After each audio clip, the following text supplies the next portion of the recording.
প্রিয় বন্ধুরা, তোমরা সবাই কেমন আছো? আশা করি ভালো আছো। আজও চলেছি এক নতুন ভিডিও নিয়ে। তার আগে তোমাদেরকে আমার অসংখ্য ধন্যবাদ, কারণ আজ আমার চ্যানেলে 50টা সাবস্ক্রাইবার পূর্ণ হয়েছে। এর জন্য তোমাদের, যারা আমার চ্যানেলটাকে সাবস্ক্রাইব করেছে, তাদেরকে অসংখ্য ধন্যবাদ আর আন্তরিক ভালোবাসা, এবং আমার পাশে থাকার জন্য তোমাদেরকে অসংখ্য ভালোবাসা এবং শুভেচ্ছা রইলো। যারা আমার চ্যানেলে সাবস্ক্রাইব করেনি, তাদের জন্য আমার ভালোবাসা রইলো, এবং তাদেরকে সাবস্ক্রাইব করার জন্য আমার বিনীত আবেদন রইলো। সকাল সকাল ছাগলগুলোকে ঘাস দিয়েছি। ঘাস দিয়ে দেওয়ার পর মুরগির বাচ্চাগুলোকে আমি ছেড়ে দিয়েছি। মুরগির বাচ্চা ছেড়ে দেওয়ার পর তখন ঘরের ভিতরে আশপাশে ঘোরাঘুরি করে, বাইরের দিকে যায় না, কারণ এটা খুব মানুষ লাগায়। মানুষ লাগার জন্য এদেরকে বাইরে আমি যেতে দিই না। তার কারণ হচ্ছে কিছু মনে হয় লাগিয়েছে, দেখেন গিলতে পারছে না। আমি এবার কাছে ধরবো, দেখেন ধরে আর আসনের মধ্যে ধরা দিয়ে দেবো, দেখছেন ধরা দিয়ে দিলাম। এবার আমি মুখের ভিতরে হাত ভরে বাই করে দেবো। দেখেন কতটা বড় ঘাস ছিল, দেখেন কাটা ঘাস, নিপিলটাকেও গিলতে পারেনি। এমনি এরা ঘাস খুব পছন্দ করে, মুরগিরা ঘাস খুব পছন্দ করে। এরপর আমি গামলায় কিছু গম নিয়ে নেবো। গম নিয়ে আমি খাসি দুটোকে গম দিয়ে দেবো। দেখেন গম প্রায় শেষের দিকে গম বাই করতে হবে।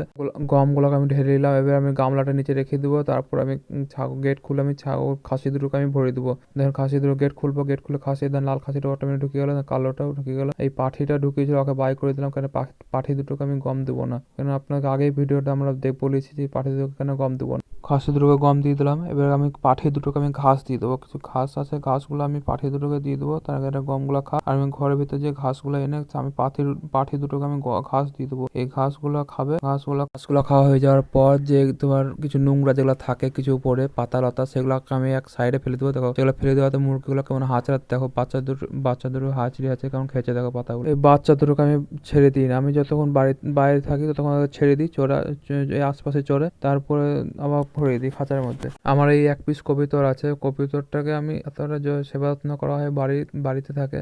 দেখো এই গোডাউনের ভিতরে ছিল এর আগে ভালো অবস্থায়, তখন ওর বাচ্চা ছিল এবং একটা বোনের সাথে জুটা লেগে গিয়েছিল। সেই থেকেও এখন পর্যন্ত ওই জায়গাটা ভুলতে পারে না। যখনই ছেড়ে দিই তখনই ওই গোডাউনের সামনে যে গোডাউনের ভিতরে ঢুকে পড়ে।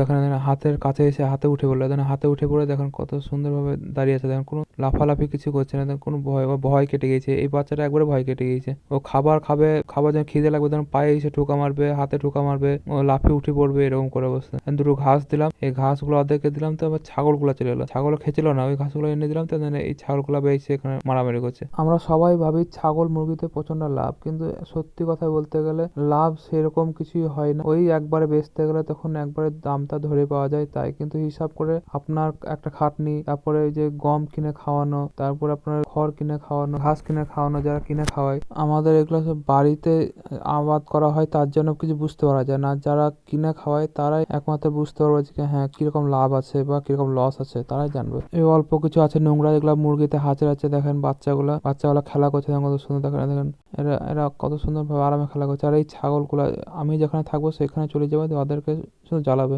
বিকালবেলার টাইমে আমি ঘাস নিয়ে এসেছিলাম মাঠে থেকে।